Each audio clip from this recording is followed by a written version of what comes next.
what's up, gays and guys? So, ayun nga, friends. This is day, I don't know what day is this. Basta day siya.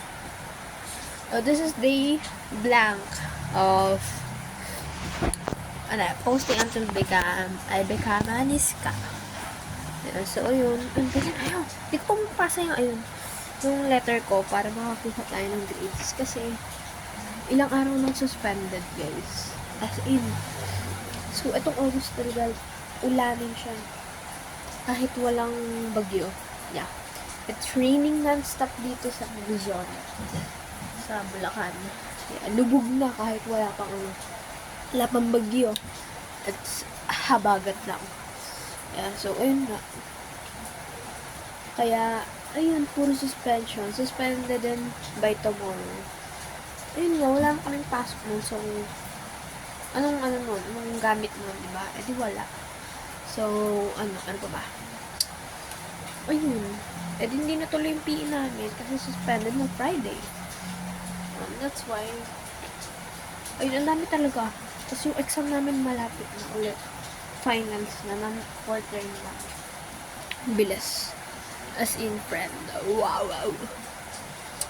Yun, tapos ayun, wala pa akong nagagawang part sa PR. Because, terms and definition of terms. Yeah, hindi ko makuha yun. Kasi, nahiya pa akong kunin yung paper. Nahiya. So, ayun. Ang daming kaganapan sa buhay mo.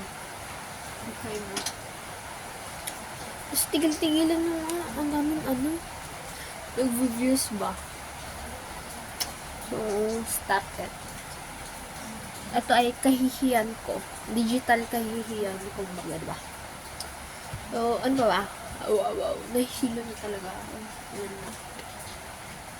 Yan. Tapos, pinag-iisipan ko talaga if change ko siya ng Diliman or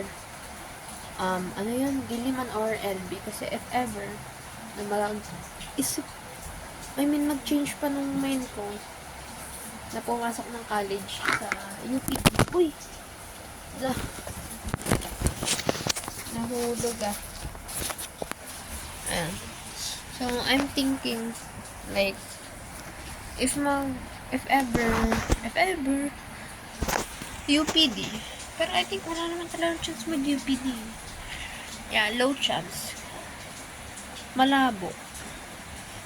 May quota din kasi tapos ewan ko ba? Ang daming nasa Diliman kasi. Pero if ever, diba? Magbago isip ko. Kasi I'm sure na hindi ko na talaga itutuloy Diliman ko. Pero sayang din yun. Diba kunwari pumasok yung UPG mo. Yun lang. Sige, let's see tomorrow. Sa next year. Yeah. Tingnan ko din yung magiging decision ko sa aking campus. So, that's it.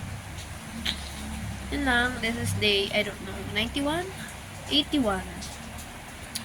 So, malapit na mag-100. Malapit ka na. Tanda mo na. So, yun lang. Goodbye.